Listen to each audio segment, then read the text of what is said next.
Okay, friends, today I want to talk about restless leg syndrome. It's a chronic neurological movement disorder characterized by a feeling of needing to move the legs. It's called dysesthesia, associated with abnormal sensations like unpleasant creeping, crawling, tingling, and itching. And recently I saw a very interesting case. This patient she came to me and said, I have these abnormal sensations, this intense desire to move my legs. And she has a history of iron deficiency, anemia, and hypothyroidism. When she said that, I knew that's restless legs syndrome. So, what are the known causes of restless leg syndrome? As I said, it's iron deficiency anemia. When you say iron deficiency anemia, always think about restless leg syndrome. People with renal failure, alcohol abuse, thyroid disease, pregnancy, and certain medications can have this problem. There are medication-induced restless leg syndrome. Certain medications like anti-nausea drugs, metoclopramide, prochlorperazine, anticonvulsants like phenytoin, droperidol, antipsychotic drugs like haloperidol, antidepressants like sertraline can cause this problem. The disorder seems especially common among pregnant women, especially like 1 in 5 pregnant women will complain of this problem. What are the symptoms and signs?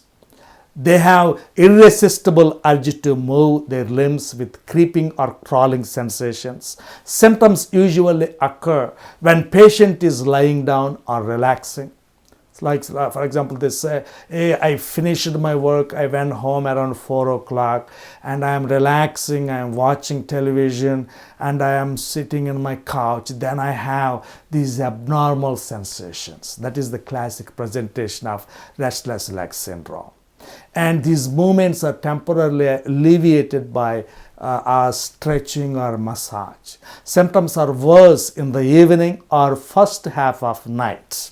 How do you diagnose this? Diagnosis is usually made on clinical grounds, but you also need to establish iron deficiency. You need to search for it. Ferritin levels should always be measured when patients complain of restless leg syndrome. And the treatment, pharmacotherapy and non-pharmacotherapy. Non-pharmacotherapy involves stop aggravating medications, stop smoking, stop alcohol, stop excessive coffee consumption, do moderate exercise and do massage. You can also go to cognitive behavioral therapy. And the pharmacotherapy, and first of all, treat the underlying cause. If the patient has iron deficiency, give them oral iron. And there are other medications like I usually give them pramipexole and ropinirole.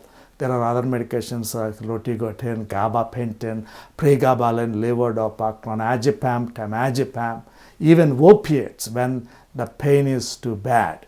So those are the important medications you can use. There is also an interesting concept when we come to this disease. It's called augmentation. So dopaminergic therapy, when you give this dopaminergic therapy to these patients, they have a risk of augmentation. Now, what is augmentation?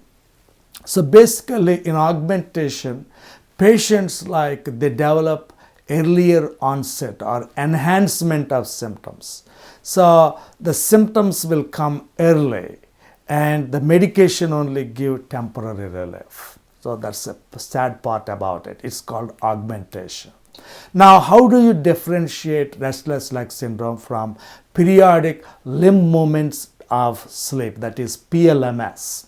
Now, as I said, RLS tends to occur during waking and at sleep onset, but PLMS occur during sleep.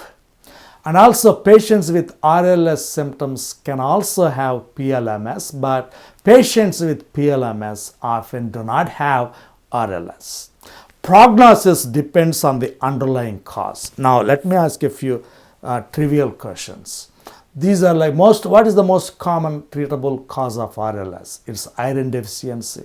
What is the most common complication of long-term dopaminergic therapy in patients with RLS? It is augmentation. And if you want to know more about, you can come to my clinic or you can call me in our office. Our number is 814-424-2095. And those are the important points about restless leg syndrome. Thank you so much.